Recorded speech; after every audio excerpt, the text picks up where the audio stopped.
નમસ્કાર દર્શક મિત્રો, સ્વાગત છે અમારી ચેનલ કૈલાશ ઓફિશિયલ અપડેટમાં। વિજાપુરની અરિહંત અને આશ્રય સોસાયટીના સંયુક્ત ઉપક્રમે દર વર્ષે થતા નવરાત્રિના મહોત્સવમાં સુદ 6 તારીખ 28/9/2025ના રોજ વેશભૂષા કાર્યક્રમનું આયોજન કરવામાં આવ્યું હતું।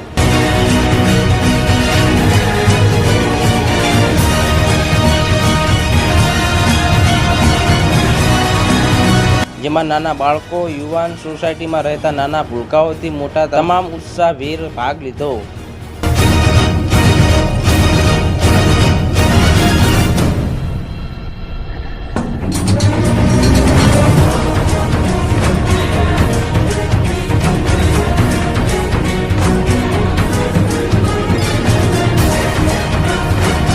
વેશભૂષા કાર્યક્રમમાં વર્ષો પહેલાં રમાતી જુદી જુદી રમતો જેમ કે સાતુડિયું, ગિલ્લી દંડો, દોરડાકૂદ, લંગડી, સાંકળદાવ જેવી રમતો રમાડી અત્યારના ટેકનોલોજીના જમાનામાં ભૂલાયેલી આવી રમતોને જીવંત રાખવાના સંદેશ સાથે હિન્દુઓના હૃદયમાં ભક્તિને જીવંત રાખવામાં લક્ષ્મણ, કૃષ્ણ જેવા અને બાળકોને મોબાઈલથી દૂર રહી ક્રિકેટ, લખોટી જેવી રમતો અને doctor, nurse, police, Tarak Mehta કા ઉલ્ટા ચશ્માના પાત્રો, ઢૂંઢિયા બાપજી, અંબાજી માતાનો સંઘ જેવા જુદા જુદા પાત્રો પ્રસ્તુત કરી વેશભૂષામાં નિદર્શન કરવામાં આવ્યું હતું।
આવી જ બીજી અપડેટ જાણવા માટે અમારી ચેનલ કૈલાશ ઓફિશિયલને સબસ્ક્રાઈબ કરો।